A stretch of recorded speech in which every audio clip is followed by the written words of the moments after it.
Good morning, everyone, and welcome to What's the Word Wednesday. My name is Courtney Howe, and I'm the Director of Corporate Relations for United Way for Southeastern Michigan.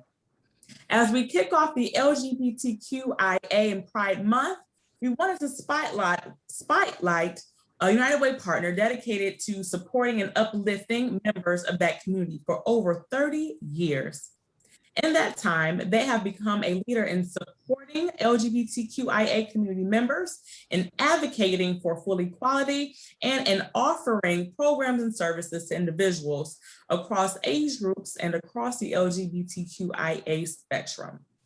We are pleased to be joined by the Executive Director of Affirmations, David Garcia. David is in his second stint as Affirmations Executive Director, having previously served as Director of Policy and Community Building at the Los Angeles LGBT Center. Before LA, he served as Executive Director of the Kalamazoo Gay and Lesbian Resource Center and spent time in various leading roles at the YMCA. He joined the fight for LGBTQ equality 21 years ago in Swartz Creek, walking 55 miles from the town's high school to the state capitol to raise support for gay-straight alliances in public schools. The ACLU in Flint has previously named him Civil Libertarian of the Year, and David was featured in the book Jocks 2, Coming Out to Play. We want to welcome David for What's the Word Wednesday today. David, thank you so much for joining us. Thank you, everybody. Happy Pride. Yes, happy Pride. All right, so let's talk a little bit about Affirmations. You mentioned that we've been around for 30 plus years. We are located in downtown Ferndale, for those of you that don't know, on 9 Mile. And that's pretty unusual for an LGBT organization to be around that long. We own our building mortgage-free. It's a beautiful 17,000 square foot building in the heart of the city. And while we certainly concentrate on Southeast Michigan, many of our programs and services are statewide and even regional. And in fact, since COVID and turning everything over to Zoom, a lot of our folks are coming in from all over the country, whether that's trans folks from, and in fact, all over the world. We've seen increases both in our youth programming, our senior programming, our trans programming, as we've turned everything over to Zoom technology because of COVID and having to close our doors. So while COVID has certainly been one of the greatest challenges ever for LGBTQ community centers across the country, we have had some silver linings, and that is one for Affirmations.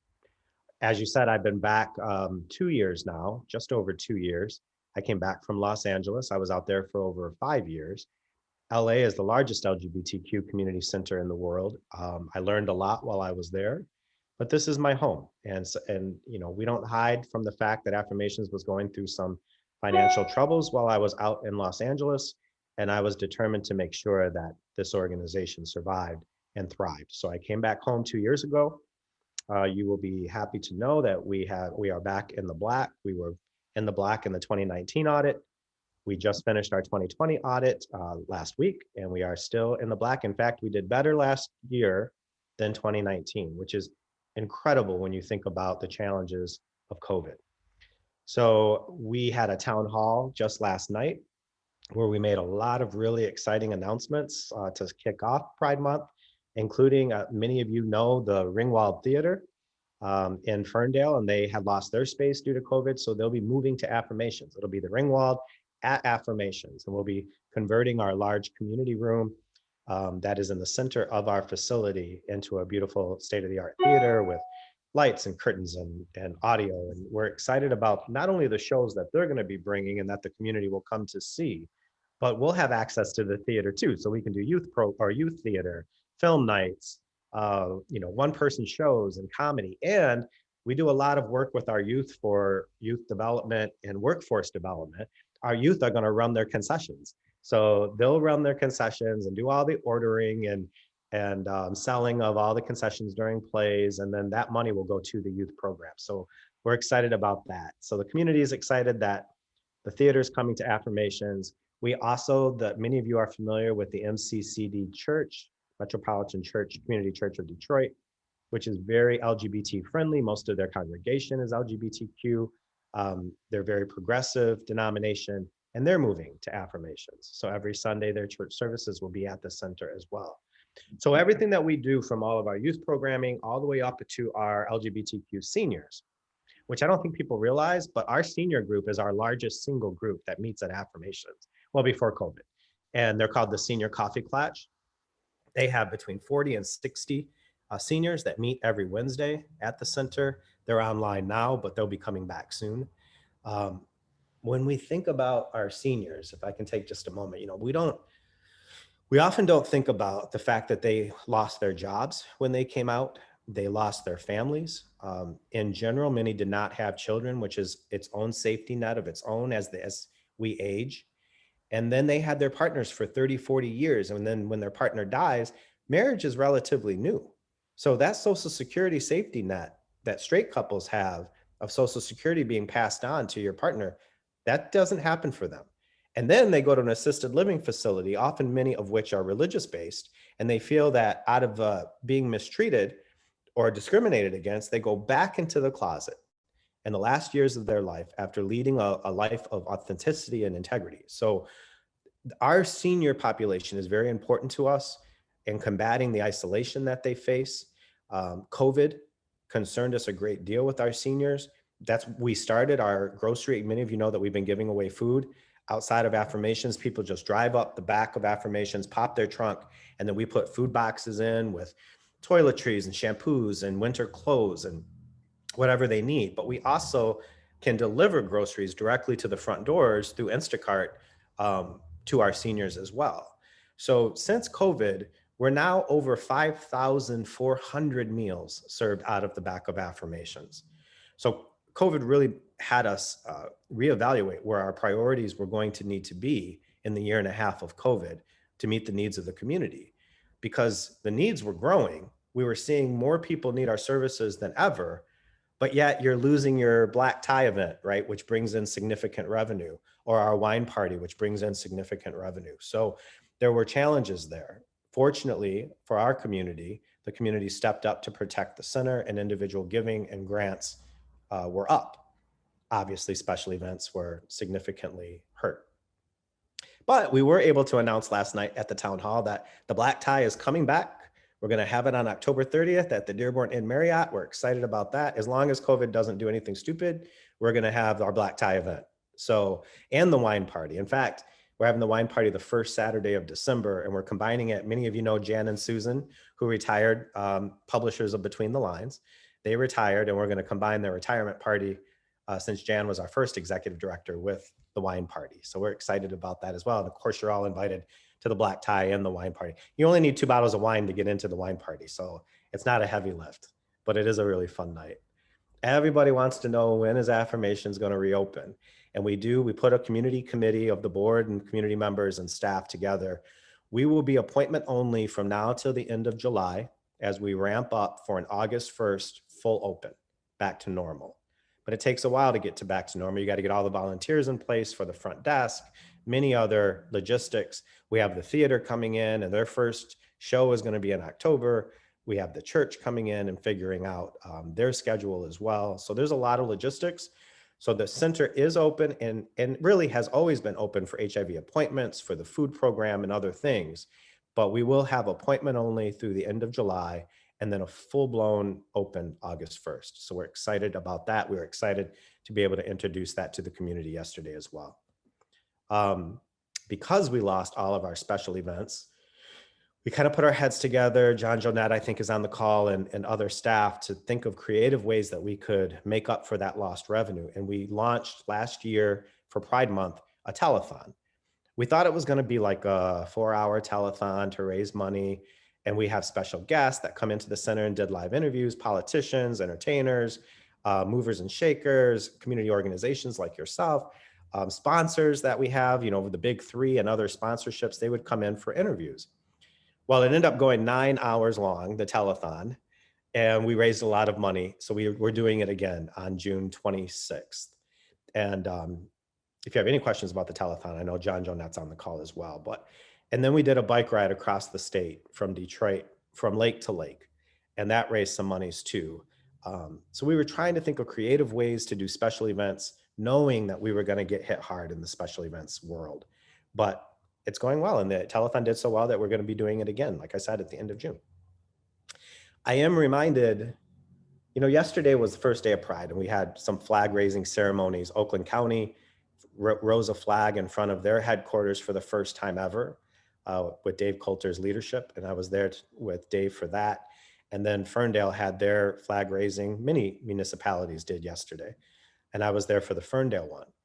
But while I'm thinking about things to say at those events, we had a teen, 18-year-old trans youth, young adult, who the day yesterday that they turned 18 was thrown out of their homes and told to pack and leave. So, we're trying to find shelter for that trans, I say kid, young adult, because the day they turn 18, they get kicked out.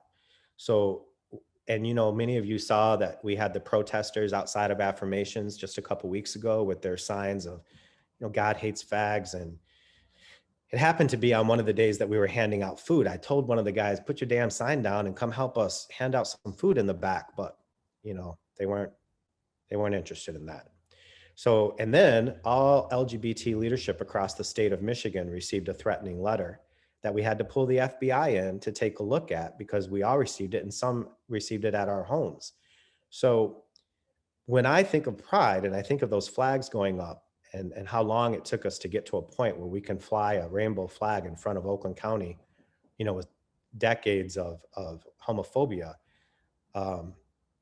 I don't want us to forget that we're still dealing every single day with issues like kids getting kicked out of their homes, like seniors having to go back into the closet, food insecurity.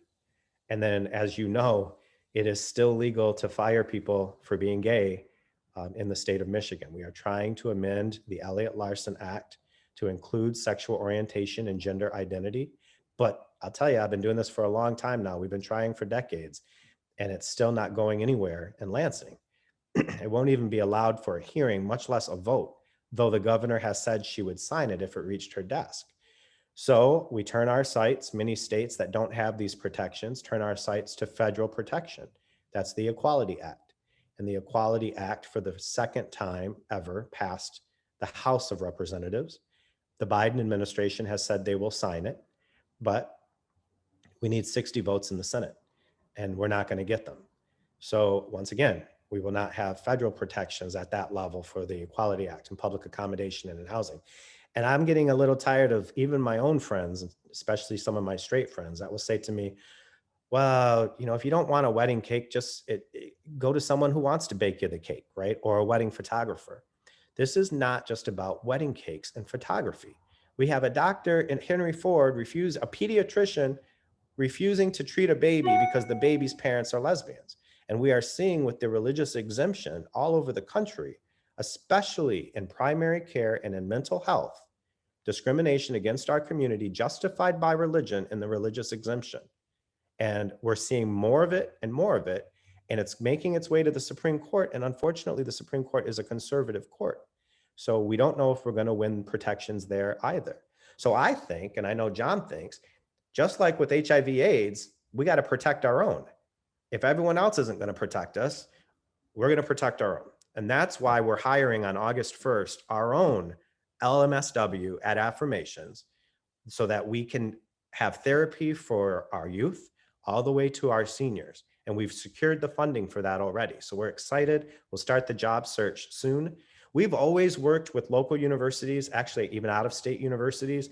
They send their graduate level students for practicum hours at Affirmations. They see our community on a sliding scale, and then those cases are reviewed by a caseworker. But they can't see youth, and they're basically graduate level interns. So they leave us after a little while after they get their practicum hours, and we're constantly trying to replace them. This will put someone on our payroll that can see youth and have group therapy. I can't tell you how many parents come to us and say, can I see a therapist? Those are the good parents. If they're coming to see us, they're ahead of the game, right?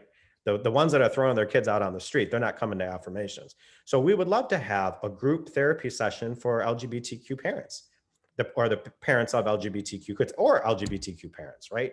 So we're excited about being able to do that. I hope someday soon we will have primary care at Affirmations, and we are in talks with partners to be able to make that happen, but we haven't signed any lease agreements yet. But we are talking about that, and we are close, but I'm not ready to make that announcement. But we are expanding health and human services and mental health. We are ready to make that announcement. So those are that was a lot and just a quick highlight of some of the things that we're working on. The board of directors is very serious about our DEI work. Thank you guys for all of you're doing with DEI. At the board retreat that we had a couple months ago, we had an unconscious bias expert come in for board and staff. And then out of that meeting, the board decided at the board level to have an ad hoc committee of the board for DEI work at Affirmations that would include board, staff, and community members to improve DEI and equity at Affirmations, not only from our board of directors. Since I've been back, we've had 3 new board members, 2 are African-American, and more trans representation on our board. But we need to see more in all of our programs. You know, I grew up in a Mexican-American family. My father's full Latino, my mom's white. I grew up in a world where I always felt I was, my grandpa called me Weddle my whole life, my grandpa Garcia. It's not as bad as Gringo, but it's a reminder that you're the lightest in the family. And I always felt a little too light for my Mexican family and with a little too Latino in the white part of my world when we'd go see my mom's part of the family. I never really felt like I fit in anywhere. And then I was a gay kid in a Mexican-American Catholic family. So DEI work and equity is very important to me. It always has been. And I think Affirmations can do a much better job from the very top through all of our programs. And we're serious about that initiative.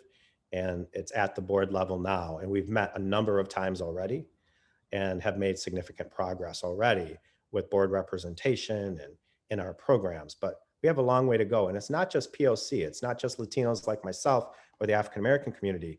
We need better representation from our disabled community, from Native American, from the Arab American community, from different socioeconomic levels. Diversity, as we know, goes far beyond POC, especially in the LGBTQ community. By the way, 3 of our board members are straight. That's important to have the straight perspective. The chair of our DEI committee is a straight Black woman whose youth is in our youth group. So that's the kind of perspectives that we need at Affirmations if we're going to become a better organization. Dave, thank you so much for sharing that information. We do have a lot of questions, and I do want to remind everyone who is watching, if you have any questions, please put it in the chat function on Zoom or on Facebook, and we'll make sure that we will get those questions answered. Dave, the first thing I want to ask, again, we talked about we're kicking off Pride Month here in June, and what specifically events that you all may be having, how are you all celebrating, and is it still looking a little bit different, maybe virtual or in person this year? Yeah, Affirmation's biggest event will be the telethon on the 26th of June, and you'll be able to watch that from 12 to 6 p.m. I suspect it'll go a little longer. I see John, I can't see John's face, but I promise you his eyes are rolling right now. I think it will go longer than the 6 hours, but from 12 to 6. That's going to be a lot of fun. It'll be a lot of fun entertainment. Some of you may know Lady T. She's kind of an icon in our community. She'll be co-hosting it with me. We'll have so many different interviews from politicians, live entertainment from the theater, which will be cool for the first time to say, live from the Ringwald at Affirmations, and then go into a couple musical acts and other entertainment stuff. So for Affirmations, June 26th is very important as far as the Pride Month is concerned. I was just talking to Julia Music yesterday. She was at both of the flag raisings with me, and we talked a lot about the Ferndale Pride, which of course has been moved to October 2nd. Someone correct me if I'm wrong, but I think it's October 2nd. So we're excited about that it's still going to be happening face-to-face in October. Most of our events we've pushed to the fall as well that are face-to-face events, but we're still doing some, Jay Kaplan, many of you know from the ACLU, he's also a big theater guy, and he's doing a cabaret on our Sky Deck at in June, at late June. I don't know if that'll be on Zoom, but I know that that's by appointment only. It has to be a smaller group to be safe, but we will be outside as well. So our sky deck is beautiful. It's the only sky deck on 9 Mile. It's a really good location. If any of you guys had an event that you wanted to have, you know, at a different location, come check out the sky deck. I think it's been really underutilized at Affirmations to this point. So other than that, I've been doing a lot of just outreach and panels for, I can't tell you, my whole calendar is filled from work with the YMCA and their DEI committee to the big three and Bosch and Lear and many different corporations that I've been talking to about LGBT issues throughout the month. But staff is preparing to open the building, and that is a big undertaking as we want to do it safely. We don't, you know, for example, do we still wear masks? Do we tell everyone you have to have a mask? I don't want to be a vaccination police. I know you guys are probably struggling with some of this too, and I'd love to talk to you offline about that. I think we're just going to put up signs that say, this is your community center. We expect you to protect the community. And if you're going to be here, you'll be vaccinated. But we're not going to have people checking vaccination cards. So we're putting all of that together to prepare for an open. But we've been busier than ever without the open. So that's been crazy for us. And then we don't want to go back to only face-to-face. We've got trans folks and seniors and youth from rural areas all throughout the state of Michigan that are coming to our groups now. So we've got to figure out how to have a hybrid that works. And most of our facilitators have said they want a face-to-face and then a separate video, not both at the same time, but we'll see. We're trying to get some funding to invest in the right technology that we might be able to have more of a hybrid, not only for our groups, but I think it'll help me on the board of directors to expand and be able to have board members that don't have to be from Southeast Michigan, as Affirmations and all of the trainings that we've been doing, especially in the world of mental health and just LGBTQ 101 kind of stuff, could be far beyond Southeast Michigan and more of a Great Lakes regional training. For sure. I know that you're mentioning the reopening of your building. As you know, we are all trying to enter back into the one-on-one spaces. How can people who want to be involved with Affirmations volunteer and really get their hands into the work that you all are doing? How can our viewers be a part of the work that you're doing? Yeah, that's a great question. And we do need more volunteers, whether that's, you know, our board president who just left our board at the end of this month, her term was up and we went to co-chairs of the board. But our board president started at Affirmations volunteering behind the front desk, which I love because that gave her a great perspective of the organization. And then next, you know, years later, she's the board president. But whether you're at the front desk or helping us at the telethon or helping us with our black tie in October or the wine party. So we need volunteers for special events. We need volunteers, you know, if you have a passion for DEI work, you know, maybe we can meet and you could be on the DEI committee, but you can be on the development committee or the communications committee. There are many ways to be involved. And if you want to get involved, you can go to our website. There's volunteer sign up opportunities there. You can email me directly. John Jonette's on the call. Email anybody at the center and we can get you involved from volunteer basis. If you just want to do a day with some friends and come to Affirmations and help us, I don't know, plant flowers on the sky deck, because we need to do that soon. You know, we'd love to have you there for that too. There's always something to do and to get involved. And can you remind us, what's that website for Affirmations? It is www.goaffirmations.org. Perfect. Thank you so much for that. And we do have that information in the chat boxes for those who are looking for that website. The last question I want to ask you, Dave, before we conclude is, you all have a Center for Inclusion training. Can you tell us more about that training and what that looks like and how maybe other agencies and community members can be involved with that training process? Yeah, we do a lot of trainings. I think it's one of the aspects that people don't realize that Affirmations does, and really all of us, from our, I say newly hired program director, but Kathleen's been with us since January now. I do a lot of them. John Jonette does a lot of trainings, and it depends on the training. We have a lot of corporations that sometimes even come into Affirmations that want to learn about, how do we handle someone that's transitioning on the job? How do we do that? how do we do that out of a place of integrity and compassion, but also how do we not get sued, right? I have a lot of law firms that call us and say, hey, we've got someone transitioning. We want to do this right from an HR perspective. So whether it's bathrooms at your places of work, or somebody transitioning, or somebody coming out, I remember Foster Swift, the law firm, they asked me to come to them for a training. They had every associate there. So we're talking, well over 100 attorneys. And when I asked, who in the audience is an out and proud attorney at this law firm, not a single hand went up. So that's a problem. And so to then work with their leadership about what they're doing, what they could be doing better, I'd prefer to say that than what are you doing wrong? What could you be doing better? But language is important. I remember having a conversation with another law firm about, if the gay community, if you have a gay couple or a lesbian couple sit down looking for an attorney for, I don't know, something for their house or something for their wedding or marriage, and the person that they talk to uses a phrase like, I don't have a problem with your lifestyle choice, you're going to lose that client, right? You are not going to be as effective as you could be. They're going to go somewhere else. First of all, it's not a choice. It's not a lifestyle. I remember I had a boss once who said something similar, and I told him, our lifestyles are not very different. I was a single dad. You're a dad. We picked up the milk coming home from school and picking up our kids. We make about the same amount. Bill Gates might have a different lifestyle. Our lifestyles are very similar. I have a different sex life than you do, but lifestyle choice. I'm just giving you one example of many different types of trainings that we have in our hopper that the Michigan State Police asked me to do a training 2 weeks ago for all incoming state troopers during the police academy. Now, number one, that's progress.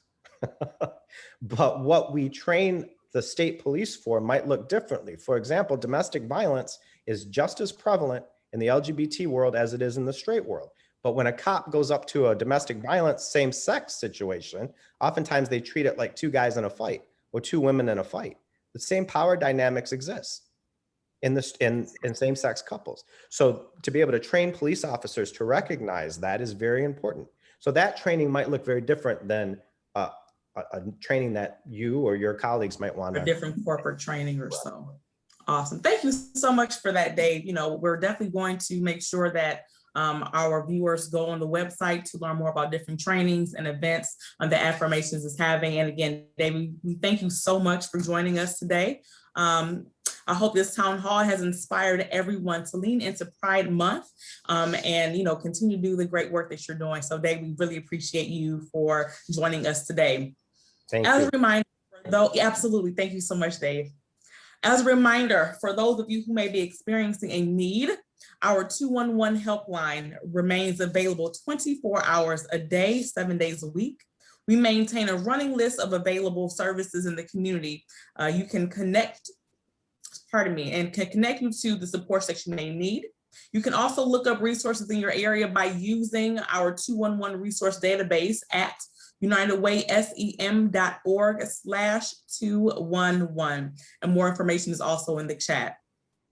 Our equity challenge, we are a little over a week into our 21-day equity challenge. But if you can still join us by signing up on our website. And if you missed any of the previous days' content, you may also go on our website to unitedwaysem.org/equity challenge. I know Affirmations have been a part of that, so we thank you all for your participation and support in the equity challenge. All right, our next town hall next week, we will be discussing Meetup and Eat Up programs with Jessica Ramsey from Gleaners and Aaron Casey, who is with the Parks and Recreation Department at the City of Detroit. To see our previous town halls and more upcoming topics, please visit unitedwaysem.org/virtual town halls. The website is also included in the chat box. Thank you everyone for joining us today. Stay safe and mask up.